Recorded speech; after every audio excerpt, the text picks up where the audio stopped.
Hola les Banks, j'espère que vous allez bien, j'espère que vos proches vont bien, que vous passez une bonne journée les gars. Donc, c'est un jeudi comme ça, là, fin de semaine, bientôt le week-end.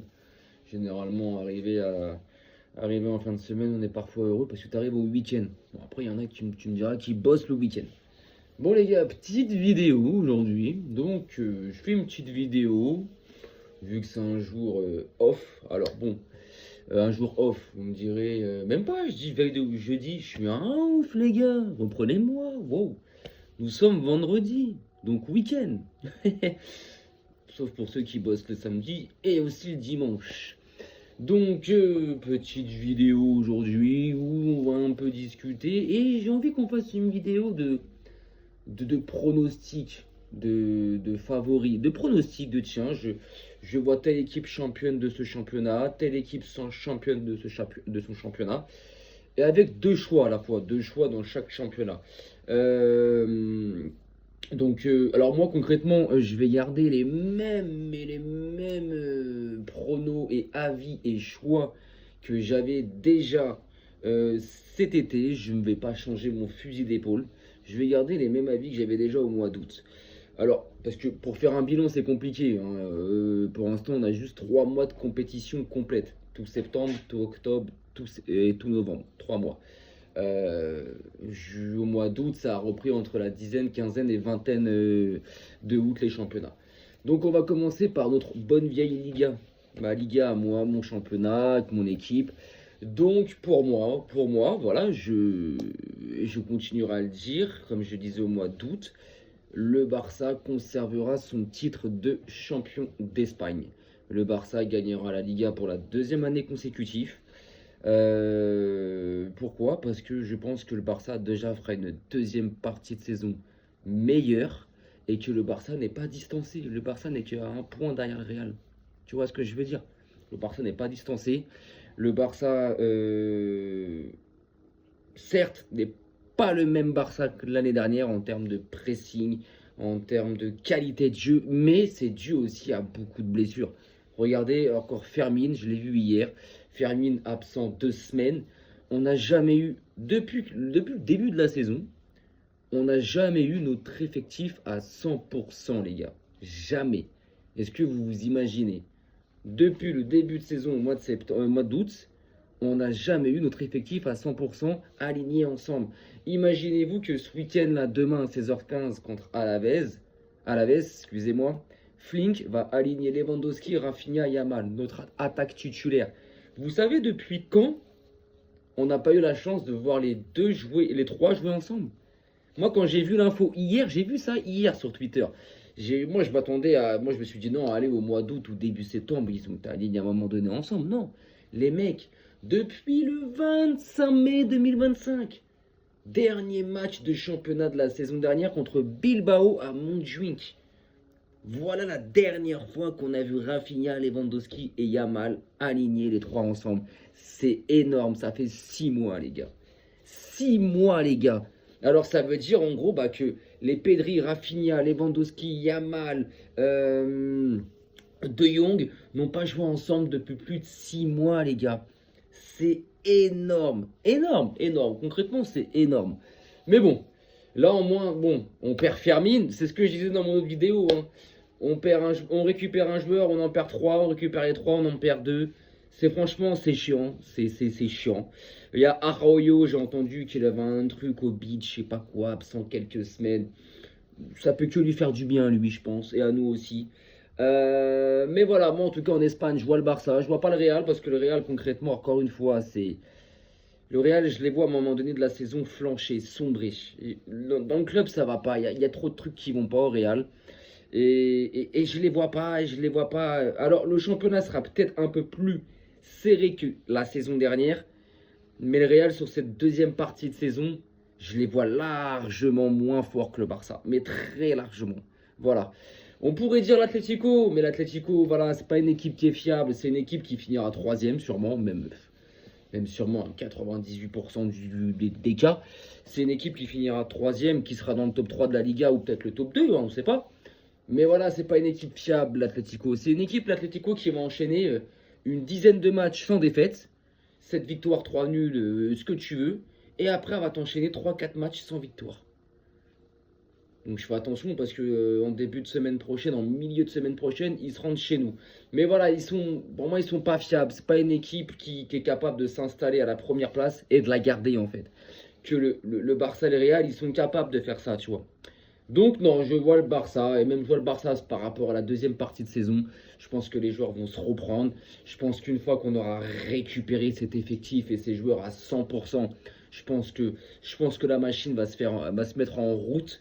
Donc voilà, pour moi, le Barça, il gardera son titre de champion d'Espagne. On va revenir en Ligue 1, notre bonne vieille Ligue 1.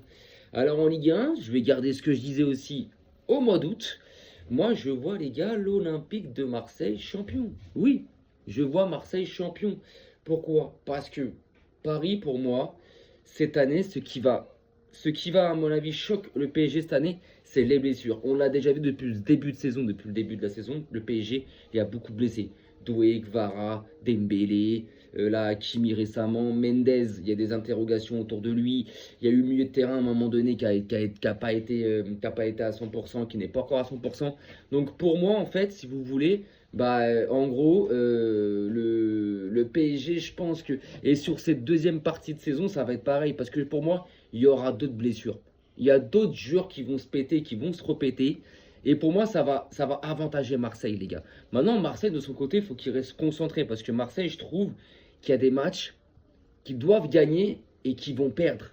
Tu vois ce que je veux dire? Je crois que c'était face à Angers au Vélodrome fin septembre, mi-septembre, un truc comme ça. Marseille avait perdu 3-2 ou 2-1 contre Angers. Et ça, c'est des matchs que Marseille ne doit pas perdre. Ils n'ont pas le droit de perdre.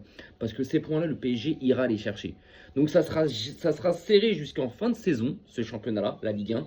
Mais je pense que dans les dernières journées, Paris ira chercher la victoire. Je pense. Paris. Marseille ira chercher la victoire. Si Marseille n'est pas champion, ça sera le PSG. Voilà.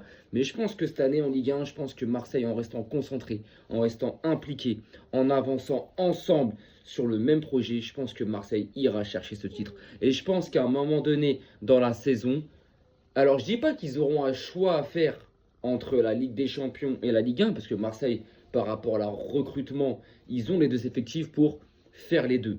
Mais voilà, ils n'ont pas pléthore de joueurs. Donc je pense qu'à un moment donné, ils devront faire un choix quand même. Je te dis pas qu'ils vont se bencher de la LDC, qu'ils vont s'éliminer tout seuls, etc.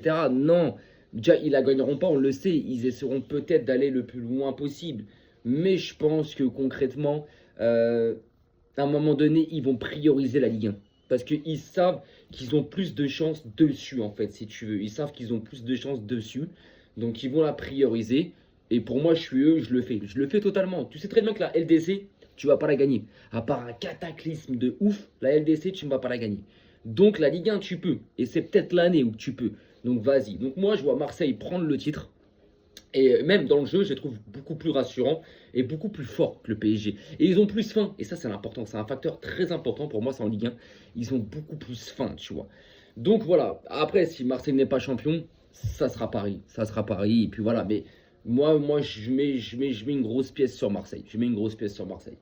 En première ligue, les mecs, en Angleterre, je pense que c'est leur année. Je pense que c'est leur année, ça y est. Ça fait quelques années qu'à chaque fois, ils terminent deuxième ou troisième, ou qu'à chaque fois, sur les 3-4 dernières années, ils ont été à un moment donné de la saison leader avec 4, 5, 6 points d'avance et ils s'écroulaient. Arsenal, les mecs. Je pense que cette année, ça y est. Ils ont l'expérience. Ils ont appris des erreurs et des leçons. Ils ont appris des erreurs du passé, de leurs 3, 4, 5 dernières saisons, où à chaque fois ils étaient deuxième ou troisième. Et que le pire, c'est que dans la saison, à chaque fois, il y a eu un moment donné, ils se retrouvaient leader de première ligue avec 4, 5, 6 points d'avance et ils s'écroulaient. Là, je pense qu'Arsenal a appris de ça. Je pense qu'ils l'ont engrangé, cette expérience, et je pense qu'ils vont pas lâcher. Je pense qu'ils vont pas lâcher. Concrètement, je pense que Arsenal, cette année, c'est la bonne. Je vois pas une équipe, je vois pas Arsenal se choque cette année, franchement.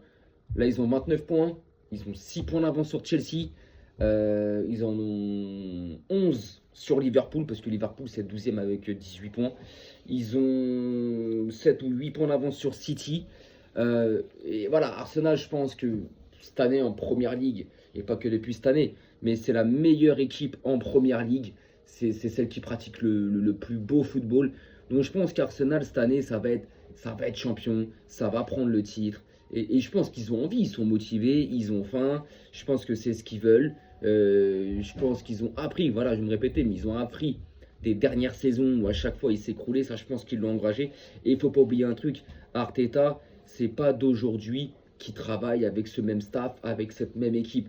Il y a très peu eu de changements côté Arsenal. Il y a eu quelques joueurs achetés, mais c'est très peu. Tu prends l'équipe, sur les 3-4 dernières années, c'est à peu près le même 11 ou les mêmes 23. Il y a eu très peu de changements. Dans le staff, c'est le même staff. Et ça, je pense qu'à un moment donné, quand tu travailles dans le calme et dans le sérieux pendant 3, 4, 5 saisons avec les mêmes personnes, à un moment donné, ça paye. Et je pense qu'Arsenal, ça va payer. Et je pense que c'est cette année. Et s'il y a une équipe, à part Arsenal, qui pour moi peut aller chercher ce titre-là, si Arsenal n'est pas champion, pour moi, derrière, je mets une équipe. Ce n'est pas Liverpool, ce n'est pas City. Je mettrai Chelsea, les gars. Oui, oui, je mettrai Chelsea. Alors, ça peut choquer beaucoup de gens, mais moi, je mettrai Chelsea. Chelsea, je les trouve très forts. Je les trouve très cohérents. Je trouve qu'ils ont une équipe complète.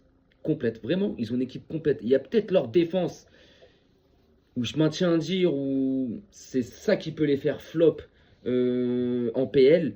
Mais pour moi, c'est attaque, ils ont ce qu'il faut. Là, ils vont récupérer Cole Palmer en plus. Au milieu, ils ont un milieu, mais il est exceptionnel, leur milieu. Mais la défense, voilà. Et ils ont un bon gardien derrière. Ils ont un bon gardien. Donc Chelsea, je pense que, encore une fois, hein, si vraiment Arsenal n'est pas champion, je pense qu'Arsenal n'est pas champion, mais si Arsenal n'est pas champion, je pense que l'équipe derrière qui peut aller chercher le titre, c'est Chelsea. En plus, ce week-end, dimanche, il y a un fameux Chelsea-Arsenal.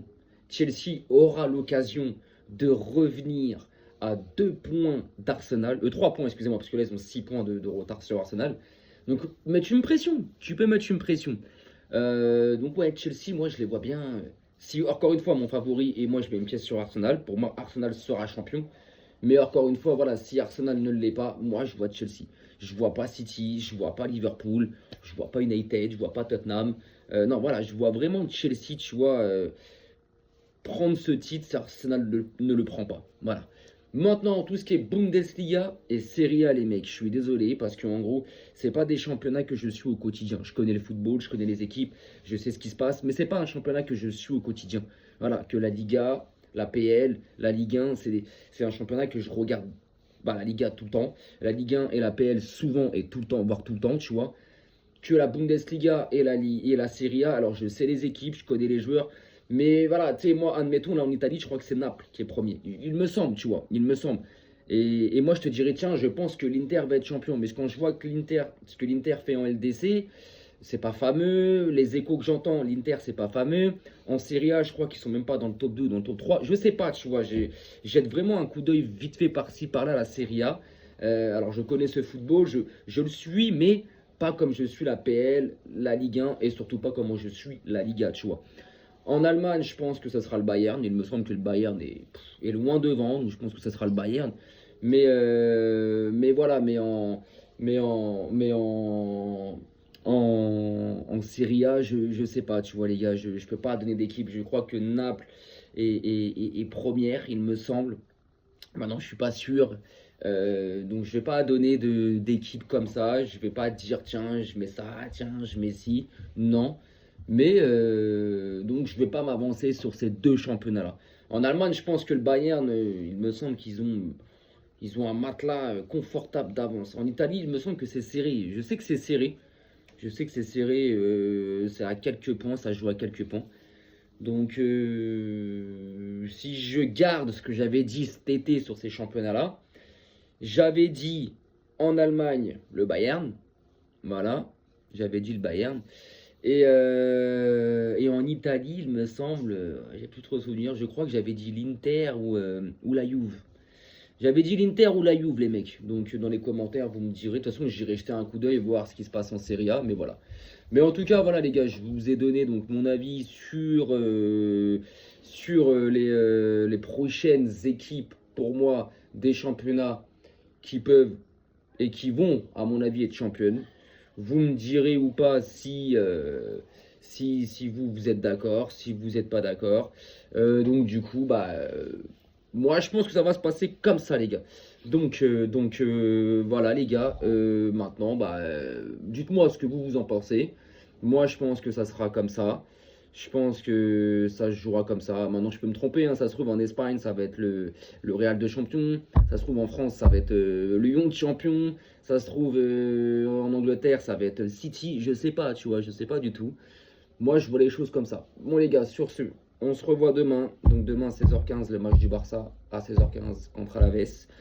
Je ferai une vidéo d'avant-match pour revenir sur la compo, pour donner mon ressenti et pour dire ce que j'ai envie de voir du Barça aussi sur ce match-là. Bon, en gros, j'ai envie de voir du Barça sur ce match-là comme j'ai vu la semaine dernière contre Bilbao au Camp Nou. Voilà ce que j'ai envie de voir. Mais je vous ferai un avis sur la compo que Flink aura fait. Et puis on se verra après le match pour forcément le débrief d'après-match, les boys. Sur ce, je vous souhaite un bon début de week-end, un bon vendredi. Faites attention à vous, prenez soin de vous et de vos proches. Et puis on se capte demain, les gars. Arrivederci et Vizca el Barça, les gars.